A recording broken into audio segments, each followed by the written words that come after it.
Hi hello friends, welcome back to Jessica baby YouTube channel. இன்றைக்கி சிறுகீரை குழம்பு எப்படி செய்கிறதுன்னு வாங்க வீடியோக்குள்ளே பார்க்கலாம். ஃப்ரெண்ட்ஸ், நான் இந்த கப்பு சின்ன கப் மெஷர்மெண்ட் எடுத்து பருப்பு கழுவி வச்சுருக்கிறேன். இன்றைக்கி நான் சிம்பிளாக குக்கரில் தான் செஞ்சு காட்ட போகிறேன். ஸோ அதுக்கு தேவையான இன்க்ரீடியன்ட் வெங்காயம் ஒரு 3, தக்காளி ஒரு 4, 10 பல் பூண்டு, 4 பச்சை மிளகாய், கொஞ்சமாக கொத்தமல்லி. ஸோ இதுக்கு அடுத்தது எல்லாமே நம்ம குக்கரில் ஆட் பண்ணிக்கலாம். ஆட் பண்ண பிறகு நம்ம இதுக்குள்ளவே காஞ்ச மிளகா ஆட் பண்ணிக்கலாம். காரக்கு ஏற்ற மாதிரி நீங்கள் ஆட் பண்ணிக்கோங்க. இங்கே நான் 2 ஆட் பண்ணிக்கிறேன். ஒரு 1/4 டீஸ்பூன் மஞ்சத்தூள், ஒரு 1/4 டீஸ்பூன் சீரகம் டைஜஷனுக்கு ஹெல்ப்ஃபுல் பண்ணும். ஒரு 2 கிளாஸ் தண்ணி ஆட் பண்ணிக்கலாம். ஃப்ரெண்ட்ஸ், உங்களுக்கு தேவைப்பட்ட 2.5 கிளாஸ் தண்ணி கூட ஆட் பண்ணிக்கலாம். ஸோ இப்போ நான் 2 கிளாஸ் தண்ணி ஆட் பண்ணிக்கிறேன். இப்போ நான் சிறுகீரை க்ளீனாக கட் பண்ணி இந்த மாதிரி கழுவிட்டு ஒரு பெரிய கட்டாக எடுத்துருக்கிறேன். குட்டி குட்டியாக இருந்துச்சுன்னா நீங்கள் 2 கூட ஆட் பண்ணிக்கலாம். ஸோ இது எல்லாமே நான் மொத்தமாக இப்போ குக்கருக்குள்ளே போட்டு நான் லெட் க்ளோஸ் பண்ணிவிட்டு 1லேருந்து 2 விசில் எடுத்துக்க போகிறேன்.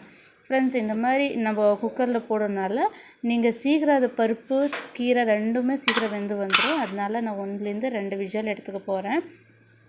அது வெந்த பிறகு நம்மளுக்கு இந்த மாதிரி வரும். ஸோ இப்போ நம்ம கடைஞ்சிக்கலாம் கீரைவை. இதில் பாருங்கள், கல் சட்டியில் தான் நான் கடைய போகிறேன். இந்த கல் சட்டி ரொம்ப நல்லா நம்மளுக்கு கீரை மெசஞ்சு வரும். ஸோ அதனால நான் இதில் தான் கடியறது பொதுவாகவே. பாருங்கள், இந்த மாதிரி வரும். ஸோ இந்த மாதிரி பாருங்கள், நம்மளுக்கு எவ்வளோ நீட்டாக வந்திருக்கு. ஸோ இதுக்கு தாளிப்பு ரெடி பண்ணிக்கலாம். ஒரு அரை வெங்காயம், ஒரு 1/4 தக்காளி, ஒரு கொத்து கருவேப்பிலை, கொஞ்சமாக பூண்டு தட்டி வச்சுருக்கிறேன். இப்போ 2 டேபிள் ஸ்பூன் எண்ணெய் விட்டு கொஞ்சமாக சூடான பிறகு நம்ம தட்டி வச்சுருக்கிற பூண்டவை ஆட் பண்ணிக்கலாம்.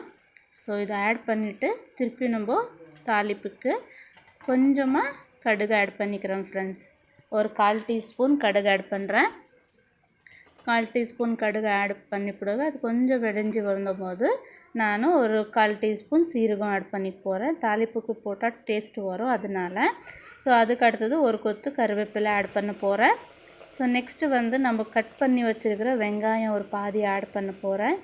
இதுக்கு அடுத்தது நம்ம தக்காளி வெட்டி வச்சுருந்தோம் இல்லையா, அதுவுமே ஆட் பண்ணிக்கலாம். ஸோ இதெல்லாம் லைட்டாக கொஞ்சம் வதங்கி வந்தபோது நம்ம அந்த எண்ணெய் சிறுகீரைவை நம்ம வேக வச்சு வச்சுருக்கிறோன்னா கடைஞ்சி, ஸோ அதை ஆட் பண்ணிக்க போகிறேன்.